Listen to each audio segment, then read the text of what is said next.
হাঁটু ভর্তি জল, একদম আস্তে আস্তে যাও, আস্তে পড়ে যাবে নাহলে।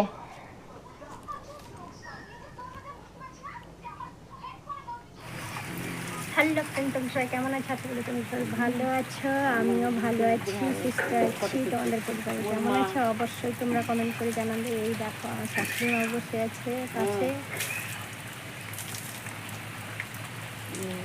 আমার আমার কি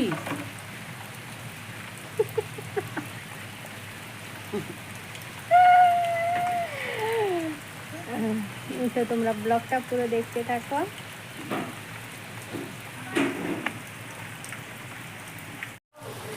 এই দেখো আমার পেছনে তুলসী মন্দির, দেখেছ আমাদের ঘরে তুলসী মন্দির।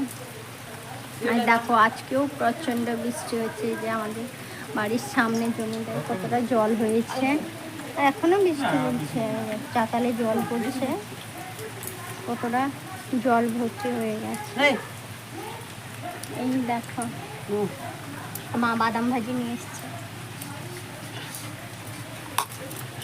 আমার আমার কি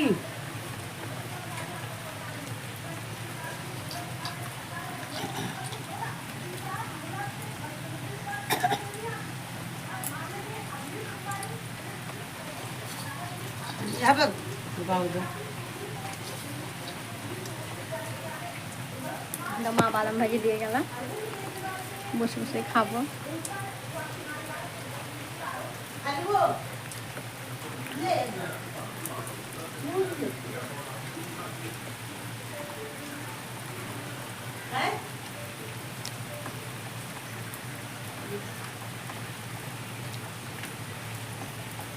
এখন বাজে পুরো 12টা, আমার রান্নাবান্না শেষ হয়ে গেছে। তো মা আর আমি দুজনটাই এখানটায় বসছিলাম, দিয়ে আমি ভাবলাম ছোটো করে একটা ব্লগ করি। এই দেখো আমার বাড়ির চারিদিকটা, এই দেখছো তুলসী গাছ কত বড়, আর সেখানটায় একটা লাগানো হয়েছে। তোমাদেরও বাড়ির চারপাশে তুলসী গাছ যদি আছে খুব ভালো। তুলসী গাছটা বাড়ির পাশে থাকলে বলে সবাই শুভ নাকি। এটা হলো ধাত্রী গাছ, ধাত্রী গাছটা লাগানো হয়েছে, ছোট একটা গাছ।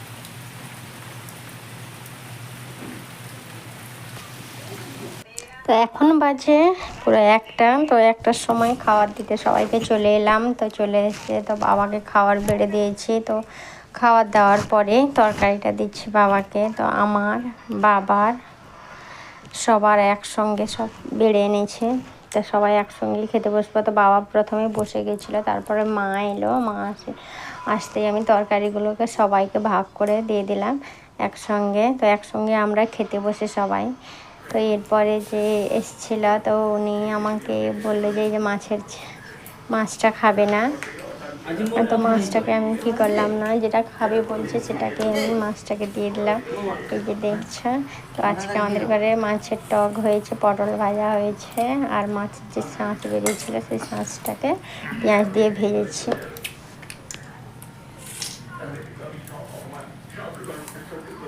তো সবাই খেতে বসে গেছে। তো ছেলে বাড়িতে নেই, স্কুলে গেছে।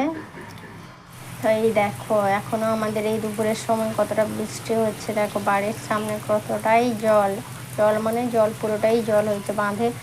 আর উঠতেই যে আমরা বাড়ি থেকে বেরিয়ে বাঁধে যাই, তো সেই বাঁধটা ডুবতে আর একটুখানি বাকি আছে। এই দেখেছো কলমি শাক লাগিয়েছিলাম, ডুবে গেছে পুরো, সামনে বাড়ির সামনে লাগিয়েছিলাম জমিনে।